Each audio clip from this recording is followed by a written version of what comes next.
Welcome to episode 108, and today we're going to think differently about our experiences, about things that we choose to participate in.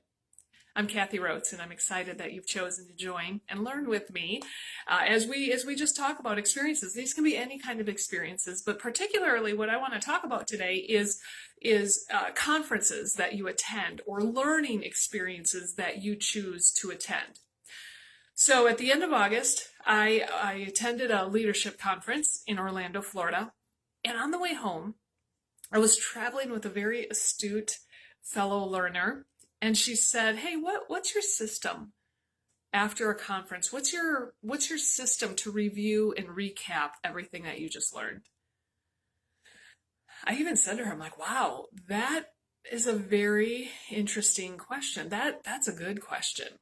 For somebody who appreciates the opportunity to attend these types of learning and growing conferences, but also just knows and understands the value in evaluating your experiences. Well, before I tell you what my system is to evaluate my experiences, I want to tell you about what I do during the experience. Okay, so during the conference, you know you're going to be sitting and listening to very smart people, very wise people. So of course I need a note-taking device, and I used to carry my computer or my iPad, and I would either type or I had a stylus pen, and I would write into my notebook, my electronic notebook. And that's great, and I still kind of do that once in a while, but I tell you, I really prefer and go back to the old-fashioned notebook and pen for a few reasons. Number one, it's not distractive. You know, when you're typing, the clicking of the keys, your fingernails on the keys, just technology alone, just the brightness of a screen can be so distracting to others around you or to yourself. So that distraction, I don't need that, and others don't want it either. I know when I've been around people who have been typing, it's been distracting for me. So try not to offer that distraction. But also, technology's clunky in a way that, for one, it's more bulk when you're traveling. It's more things you need to get out of your suitcases, your carry-on bags. You need to show to the TSA agents. It's just more bulky to travel with a lot of technology. But then also, you know, it never fails. I need more electricity. I need more power in my technology while I'm using it. And when you're in a big conference room, unless you're going to go all the way to the back corner where there's an electrical outlet, you know, it's not convenient all the time to charge the electronics. But I always can have a paper and pen with me. So this conference as well, I brought a notebook, I brought a few pens, and we were given a workbook, so that was very nice, and we were given a beautiful pen as well. So I was fully stocked with the equipment I needed. And I chose the workbook that we got, and I started writing my notes, but I also had a notebook on the side where I was capturing random thoughts. They may have been related to what I was hearing and learning, but they were just random, like, oh, hey, I need to send this email to that client. Or, you know what, I need to update my goodreads.com because I finished reading this book. Or, I mean, just random stuff like that is going to happen. It's going to go through my mind. So rather than get it lost in my workbook, I separated it out into a separate notebook page. That's my system during the event. So now I'm traveling home. I'm coming down from my high. Now what do? Well, John Maxwell teaches that, you know, actually somebody even older, much older than John Maxwell said, the best teacher is experience. And John Maxwell said, actually, experience is not the best teacher. Evaluated experiences are the best teacher. So what we do after an experience is so much more important than actually attending the event. What we do with what we learned, what we do with our thoughts, what we do going forward, evaluating that experience, that's what really is going to be the best teacher for us. It's going to help us to continue to grow and use what we just learned. And that's the most important part, right? Okay, so when I get home, this is what my after conference system looks like. The first thing I do is I type my notes into my electronic notebook. I choose to use OneNote. I'm a believer. I love Microsoft OneNote because it's so easy to find whatever I typed or whatever I entered into the program. So I grab that workbook that I have all those notes that I took, and I type it into my electronic notebook. And I expound on what I was typing in or what I was taking notes on. So now is my time to really dig in and make complete notes in an order that means something to me. Now, what else do I do while I'm typing in? Well, I take that content that I'm typing, and I also start to add it to relevant projects.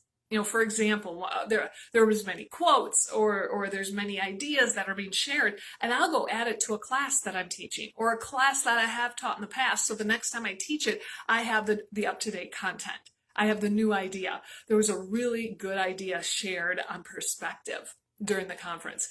It is such an easy, quick way to really talk about perspective.